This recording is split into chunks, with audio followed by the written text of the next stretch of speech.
सांगली शहरामध्ये गुंतवणुकीचा विचार करताय? कमर्शियल लोकेशन हवं आहे? स्वतःलाच व्यवसाय करायचा आहे किंवा नामांकित ब्रँड्ससाठी भाडे तत्वावर द्यायचं आहे? मग डोळे झाकून एकच पर्याय, श्री राजलक्ष्मी मॉल. सांगली जिल्ह्यातील नामांकित, अनुभवी व सुप्रसिद्ध श्री राजलक्ष्मी ग्रुप यांचे श्री राजलक्ष्मी मॉल. एकाच छताखाली branded showrooms, restaurant, gym, food court, multiplex theatre, club house, game zone. नुसता मॉलच नाही तर लवकरच सांगलीमधील multi branded entertainment centre. Shri Rajalakshmi mall मध्ये आपली गुंतवणूक करा आणि मिळवा प्रचंड परतावा आणि प्रचंड फायदा. श्री राजलक्ष्मी ग्रुप आता पुण्यामध्ये देखील. अनेक गुंतवणुकींचे पर्याय उपलब्ध. नमस्कार, प्राईम न्यूजमध्ये आपल्या सर्वांचे स्वागत. खासदार डॉक्टर अमोल कोल्हे यांची जाहीर सभा आज विट्यात पार पडली. सांगली रोडवरील 100 फुटीपासून युवा कार्यकर्त्यांच्या मोटरसायकल रॅलीला सुरुवात झाली.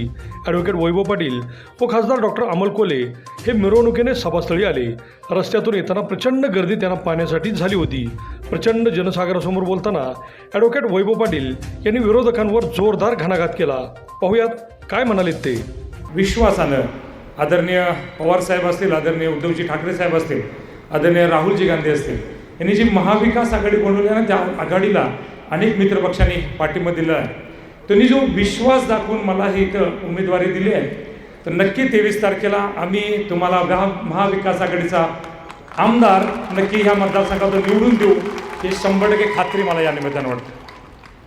खरं पाहिलं तर गेली 10-12 दिवस 15 दिवस या मतदारसंघामध्ये अनेक प्रचार दौरे आहेत, गावभेटी चालू आहेत. सगळे उमेदवार आपापल्या परीनं या मतदारसंघामध्ये त्यांची भूमिका, ते काय काम करतायत, काय केले, काय करायचं आहे, या संदर्भात सगळ्या गोष्टी सांगायचा प्रयत्न करत आहेत. आपल्याला दादा माहीत असेल की ज्या दिवशी मुंबईमध्ये आम्ही ह्या उमेदवारीच्या संदर्भात ज्यावेळी आपल्यासमोर भेटलो, त्या आदरणीय जयंत पाटील साहेब होते, आपण होता. त्यावेळी माझे वडील सदाशिवभाऊ होते, माझे आमदार राजेंद्रनाथ देशमुख होते. तिथं त्या दिवशी संपूर्ण चाललं होतं कुणाला उमेदवार द्यायचे, काय करायचं, कशा पद्धतीनं केलं पाहिजे. त्यावेळी आपल्यासमोर असं चर्चेचा खल चालला होता. त्यावेळी जयंत पाटील साहेबांनी सांगितलं की पवार साहेबांच्या मनामध्ये भविष्यामध्ये युवकांना चांगल्या पद्धतीचं नेतृत्व देण्याचा विचार आहे आणि जे युवक चांगल्या पद्धतीने संघटन करू शकतात, जो युवक ज्याच्याकडे विश्वासार्थ आहे, जे युवकांच्याकडे जे व्हिजनरी आहे, अशा युवकांना संधी द्यायचं असा विचार साहेबांचा आहे. त्यामुळे मनाचा मोठेपणा करून आपण मागं पुढे सरकून वैभवच्या पाठीमागं आपण उभं राहावं असं आपण सांगितलं. त्यावेळी मी तुमच्या चेहऱ्याकडे बघत होतो, जर दिशे तुमच्या डोळ्यामध्ये, तुम्ही खाली मोबाईलमध्ये बघत होता, वैभव कोण म्हणून तुम्ही समोर बघितलं आणि माझ्या लक्षात आलं की तुम्ही नेमकं हेरलेला दिसतंय. कुणासाठी एवढा सगळा खेळ चाललाय हे तुम्हाला आज इथं लक्षात आलं असेल दादा, की खरंच गेली 5 वर्ष सातत्यानं मी या लोकांच्यात आहे. माझे वडील 2 वेळा आमदार होते. सगळ्यांनी इथं व्यासपीठावर उपस्थित आहे ह्या सगळ्या नेते मंडळींनी वेळोवेळी आम्हाला साथ दिली. आमचं राजकारण जीवन ठेवण्यामध्ये, वाढवण्यामध्ये, टिकवण्यामध्ये या सगळ्या मंडळींनी साथ दिली. त्याच पद्धतीने उपस्थित या सगळ्या प्रत्येकानं हातावरच्या फोडासारखं आम्हाला जपलं आणि मग आता आम्हाला असं वाटायला लागलं, मागच्या 10 वर्षातला वनवास संपवायचा असेल, आमचं राजकारण टिकवायचं असेल, किंबहुना सर्वसामान्याचं राजकारण जर या मतदारसंघात करायचं असेल तर ह्यावेळी परिवर्तन करावं लागेल. आणि त्या परिवर्तनासाठी म्हणून माझी उमेदवारी दादा करण्याचा आम्ही प्रयत्न केलेला आहे. ह्याच्यात वैभव पाटील आमदार होतो का नाही मला माहित नाही, वैभव पाटीलसाठी नाही, इथे उपस्थित आहे प्रत्येक युवकाला हाताला काम मिळण्यासाठी. माझी माता भगिनी इथे उपस्थित आहे, तिला सुद्धा रोजगार निर्मिती यासाठी सुद्धा झाली पाहिजे म्हणून या भागातला शेतीचा पाण्याचा प्रश्न कायमस्वरूपी संपण्यासाठी आणि भविष्यामध्ये उद्योग, व्यवसाय, सामाजिक सगळे एकत्रीकरण या सर्वांसाठी माझी उमेदवारी असणार आहे. महाविकास आघाडीची ज्यावेळी उमेदवारी येते ते परिवर्तनाची लाट आहे. सगळेजण आम्ही एकत्रित आहोत, एक सकारात्मक ऊर्जेनं आम्ही सगळे काम करणार आहोत. या मतदारसंघात आतापर्यंत फक्त भूल थापा देऊन 7 निवडणुका लढलेली मंडळी माझ्यासमोर आहेत. 7 निवडणुका.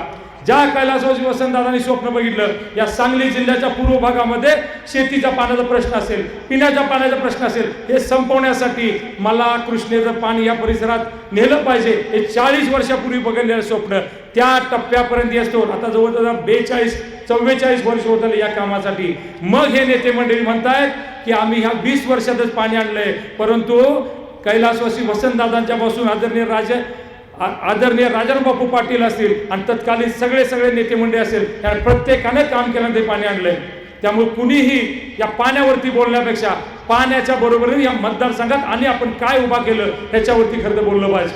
आज पाणी आलंय, पण महेश भाऊ खराडे तुम्ही इथे उपस्थित आहे, तुम्हाला माहिती आहे ऊसाची काय परिस्थिती आहे. आज इतका अतिरिक्त ऊस आहे, तो ऊस आपल्याला कर्नाटक आणि बाहेरच्या कारखान्यात घालवावा लागतो. घालवत असताना त्या ऊसाला किती भाव मिळेल, वजन व्यवस्थित मिळेल का नाही, पेमेंट व्यवस्थित मिळेल का नाही, ही दुर्भाग्य आपल्या शेतकऱ्याचं की जो वर्षभर काबाड कष्ट करतो पण ऊसासाठी त्याला दुसऱ्याच्या दारात जावं लागतं. ही दुर्भाग्य आहे. इथे होता आमचा यशवंत कारखाना, स्वाभिमानाचं आमचं ते केंद्र होतं. काय केलं त्याच्यावर कोण बोलायला तयार नाही. सूतगिरणीचं काय केलं त्याच्यावर कोण बोलायला तयार नाही. आम्ही त्याच्यावरती बोललं की म्हणतात झालं की ते जुनं झालंय. आम्ही केलंय पण ते जुनं झालंय. 2 वेळा त्याच्यावरती लोकांनी आम्हाला घरात बसवलंय की ते सांगतात, तेच म्हणतात 2 वेळा मागं झालंय, आता नवीन काय तर काढा. मग 7 वेळा तुम्ही निवडणुका ह्या टेंबूच्या जीवावरती टेंबूच्या नाव जगताय. ते सोडून तुम्ही काय केलं हा प्रश्न आम्ही त्यांना विचारला पाहिजे. हे सोडून काय केलं या मतदारसंघात सांगा. माझ्यावरती आरोप करतायत. दादा माझ्याकडे जवळजवळ आता 2,000 ते 2,500 कर्मचारी माझ्या संस्थेमध्ये काम करतात. मला ते आरोप करतात संस्था स्थापन झाल्यापासून शेवटपर्यंत अजून किती लोक तुमच्याकडे काम करतायत, म्हणजे किती तर सोडून जात आहेत. 10-15 हजार रुपये तुम्ही महिन्याला पगार देताय. हाय तू आहेस, हा पहिल्या दिवशी बसलायस, शिकलास, वाढलास, मोठा झालास, नोकरी करतोय, 14 वर्ष झालं. हा दादा असे हजारो कार्यकर्ते माझ्याबरोबर, हजारो जण माझ्याबरोबर काम करतात. दादा कुणाला खोटं बोलायचं नाही. एकदा जर आपण खोटं बोललो तर पुढच्या वेळी त्याचं तोंड आपण दाखवू त्याला शकत नाही. प्रत्येक वेळी खोटं बोलायचं, काहीतरी खोटं नाटक सांगायचं, लोकांच्या संभ्रम निर्माण करायचा. आजपर्यंत नेहमी आमच्या ह्या नेते मंडळींच्या विभाजन करूनच ते निवडून आलेलं आहे. कधी स्वतःच्या ताकदीवर लोकांच्या समोर जाऊन ते निवडून यायचं हिंमत त्यांच्यात नाही. एकाच एक लढत होत होती. त्याच्यात सुद्धा खडा टाकण्याचं काम यांनी केलं आणि मग राजेंद्र अण्णांची उमेदवारी झाली. नाहीतर त्या दिवशीच या मतदारसंघाचा रिझल्ट काय होता ते लोकांना माहित होत आहे. एकाच एकची भीती वाटते. पाठीमागच्या वेळीपर्यंत 2019ला आदरणीय सदाशिवभाऊ पाटील एक अपक्ष म्हणून उभा होते. अनेक नेते मंडळी यातले आपल्या बरोबर होते. आपण सगळ्यांनी सर्वसामान्यांच्या लोकात गेलो, त्यांना आपली भूमिका पटवून त्या सांगायचा प्रयत्न केला. त्यांच्या लक्षात आलं आता हे थांबत नाहीत. त्यांनी थांबवायसाठी फडणवीस साहेबांच्या पासून सगळ्यांच्याकडे पाया पडले. पडळकर साहेब असतील सगळ्यांच्या घरापर्यंत गेले, अण्णांना काहीतरी कन्व्हिन्स करायचा प्रयत्न केला. हे सगळं व्याप केलं, पाया पडले. पुढच्या वेळी मी नाही तुम्हाला देतो म्हणून सांगितलं. एवढं व्याप केल्यावर सगळ्यांना व्यासपीठावर आणलं आणि म्हणूनच त्याच्यामध्ये आपला पराभव झाला. पण सर्वसामान्य जनता आपल्यावर त्यावेळी पण होती, आज पण आहे. आणि मला खात्री आहे आता जरी तिरंगी झाले असेल तर कोण निवडून येऊ शकतो, कुणाचं पारडं जड आहे हे जाणते असणारे लोक आहेत. त्यामुळे मला खात्री आहे त्यावेळी आपल्या महाविकास आघाडीचं पारडं जड आहे, दुरान्वय वैभव पाटीलचं पारडं जड आहे. मला खात्री आहे तुमचा स्वाभिमान तुमच्या समोर बोलतोय. तुम्ही तुमचा स्वाभिमान पराभूत होऊन देणार नाही याची खात्री मला आहे. त्यामुळे 100% यावेळी परिवर्तन करायचं आहे, ताकदीनं उतरायचं आहे. पुढचे 10-12 दिवस अत्यंत प्रामाणिकपणे सचोटीनं कुठल्याही आमिषाला बळी न पडता. मी मागं पण सभेत सांगितले 2 ते 3च गोष्टी त्यांच्याकडे आहेत. एक सहानुभूतीचं बोलतात, दुसरं खोक्यावरती बोलतात आणि तिसरं आमिष दाखवतात. ह्याच्या पलीकडे काही सुद्धा त्यांच्याकडे नाही. आणि मला खात्री आहे त्याला हा समाज आता बळी नाही पडणार. त्यांना माहित आहे विजन कुठं आहे, पुढे कसं जायचं आहे, काय या मतदारसंघात भविष्यात करायचं आहे. दादा लाज वाटते आम्हाला, 10 वर्ष हे सत्तेवरती आहेत पण एक MIDC एक्सपान्शन सुद्धा त्यांना करता आलं. आज त्यांचा अजेंडा जर बघितला आपण तर आत्ता त्यांना आठवतंय मिनी MIDC खानापूरला झाली पाहिजे, एक MIDC आटपाडी झाली पाहिजे, विट्याची MIDC विस्तारीकरण झालं पाहिजे. अरे 10 वर्ष तुम्हीच सत्तेत होता. ज्यावेळी संजय बापूंनी आता सांगितलं किस्सा, एकनाथ शिंदे साहेबांच्याकडे जाताना सगळ्यात पुढे असणारे त्यांनी समजा तिथं जात असताना आपल्या भागासाठी आम्हाला असं वाटत होतं की काहीतरी मोठे उद्योग व्यवसाय ते मागतील, या भागासाठी पाण्याच्या बरोबर अनेक काहीतरी नवीन चांगल्या गोष्टी मागतील आम्हाला वाटत होतं. शेवटी राजकारण हे सातवत नसतं. आज कोणतं आहे तर उद्या कोणतं असणार आहे. पण मिळालेल्या दिवसांमध्ये आपल्या परिसराचा सर्वांगीण विकास होण्यासाठी, आपल्या भागातलं जीवनमान उंचवण्यासाठी असं काहीतरी आपल्याला करता आलं पाहिजे. ते बघितल्यानंतर त्या समाजातले सगळ्या घटकाला अभिमान वाटला पाहिजे. असं काम या निमित्तानं झालं पाहिजे. मी परवा उदाहरण देताना सांगितलं, आमच्या शेजारी पलूस कडेगाव मतदारसंघ आहे, तिथं असणारे सगळे नेते मंडळी सक्षम आणि तेवढ्या ताकदीने त्या मतदारसंघात काम करतात. चार कारखाने आहेत, 4 सूतगिरण्या आहेत, प्रत्येकाचे शिक्षण संस्था आहेत, दूध संघ आहेत. आज जवळजवळ 50,000 पेक्षा जास्त युवकांना तिथं नोकरी मिळते. आणि मग आमच्याकडे जर सत्ता एवढी सातत्याने लोकांनी तुम्हाला दिलेल्या असल्यानंतर तुम्ही 50 जणांना तरी काय नोकरी लावू शकला का? आणि मी जर तेवढं काम केलं असेल, मी त्यासाठी प्रयत्नशील असेल, माझ्या वडिलांनी ते नियोजन घालून दिलं असेल, तर तुम्ही आमचं माप काढायचा नैतिक अधिकार तुम्हाला अजिबात नाही. 5,000 देतोय का 10,000 देतोय, पण महिन्याला देतोय, स्वाभिमानानं देतोय. एकही संस्था बंद नाही, हा या सक्षमपणे चालवतोय. आणि तेच सांगतात नेहमी, सदाभाऊनी केलं 2 पोरांसाठी केलं, मग आता त्यांनी केलं ते कुणासाठी केलं? कुणासाठी? त्या मतदारसंघासाठी जर करायचं होतं ना, तर आणखीन भरपूर काय तर करता आलं असतं. प्रचंड विकास या मतदारसंघाचा करता आला असता. पण एक कुठली योजना शेवटपर्यंत कधी त्यांनी नेली नाही, कधीच नेली नाही. बघा तुम्ही, प्रत्येक निवडणूक, आता 7वा नाही म्हणून, 7वा तर होणार का नाही म्हणून, नाहीतर प्रत्येक वेळी भूल थापा, प्रत्येक वेळी खोटं, प्रत्येक वेळी फूट, प्रत्येक वेळी जातीमध्ये वेगवेगळं. आता तर नवीन गणित काढलंय, घरं फोडायचं.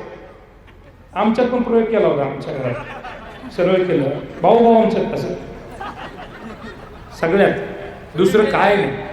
अरे राजकारण करत असताना एखाद्या घराण्याला कधी संपवायसाठी, घराण्याला कधी अडवायसाठी भूमिका घ्यायची नाही. नेहमी सकारात्मक भूमिका पाहिजे. बरोबर त्याला बरोबर घेणं, बरोबरच्याचं जीवनमान उंचवण्यासाठी काम करणं. आणि ज्या क्षणाला आपण लोकप्रतिनिधी म्हणून निवडून येतो, त्यावेळी आपण सगळ्यांना बरोबर घेऊन जाणारा लोकप्रतिनिधी असतो. पार्टी नाही. या गावात काय काय रस्ते नाहीत का, ते गाव आमच्या बरोबर नाही. मतं कमी पडतायत म्हणून काम नाही. ग्रामपंचायत आपली आहे म्हणून निधी नाही. हे अडवण्याची भूमिका संपली पाहिजे. ज्या ग्रामपंचायती आमच्या बरोबर आहेत, सोसायटी आमच्या बरोबर आहेत, इतका नाहक तारा त्या सरपंच आणि तिथल्या पदाधिकारी होत असतो. हे सगळं थांबवायचं आहे. स्वाभिमानाचं राजकारण करायचं आहे, विकासाचं राजकारण करायचं आहे. जे आजपर्यंत कैलासवासी हनुमंतराव साहेबांच्या पासून आता आमच्यापर्यंत प्रत्येक गोष्ट प्रामाणिकपणाने आपण केली. 50 वर्ष विट्यामध्ये जर आपण राजकारण सांगत असलो, तर प्रत्येक वेळेस जर लोकांना आपण फसवत गेलो असतो, खोटं बोलत गेलो असतो, त्यांच्याशी प्रतारणा करत गेलो असतो, तर 50 वर्षाचा इतिहास आपण इथं कधीच सांगू शकलो नसतो. आणि मला दादा त्याचीच भीती त्यांना असेल की एकदा जर हे जुळलं परत सुट्टी नाही, ह्याची भीती आहे. आणि ह्याच्यासाठी जे सगळं चाललंय याची मला खात्री आहे. त्यामुळे तुमचा स्वाभिमान राखण्यासाठी, तुम्हा सगळ्यांना भविष्यामध्ये प्रचंड मोठं काम या मतदारसंघात उभा करण्याच्या निमित्तानं एकदा संधी तुम्ही द्या. मी तुमचा आहे, तुम्ही माझे आहेत, अंतर पडून देणार हा शब्द तुम्हाला या निमित्तानं देतो. आणि तुमचा स्वाभिमान म्हणून येत्या 20 तारखेला त्या मशीनवरती 4थ्या नंबरवरती माझं नाव आहे, वैभव सदाशिवराव पाटील. पुढं निळा शर्ट मधला एक चांगला फोटो देण्याचा मी प्रयत्न केला. प्रयत्न आहे, तिथं फोटो आहे माझा, त्याच्या शेजारी चिन्ह आहे आपलं तुतारी वाजवणारा माणूस. त्या चिन्हासमोरचं निळं बटन दाबायचं. तुम्ही दाबलेलं बटन मला आशीर्वाद देणार आहे, तुम्ही दाबलेलं बटन मला बळ देणार आहे, तुम्ही दाबलेलं बटन हे विकासाचं पर्व सुरू करणार आहे. एवढं एक वेळेस बरोबर राहा, आयुष्यात कधीही कमीपणा वाटणार नाही तुम्हाला. असं नेतृत्व या तालुक्याला मतदारसंघात देण्याचा शब्द मी तुम्हाला या निमित्तानं देतो. या सगळ्या नेते मंडळीचा आभार मानतो. तुम्ही सगळे बरोबर आहात.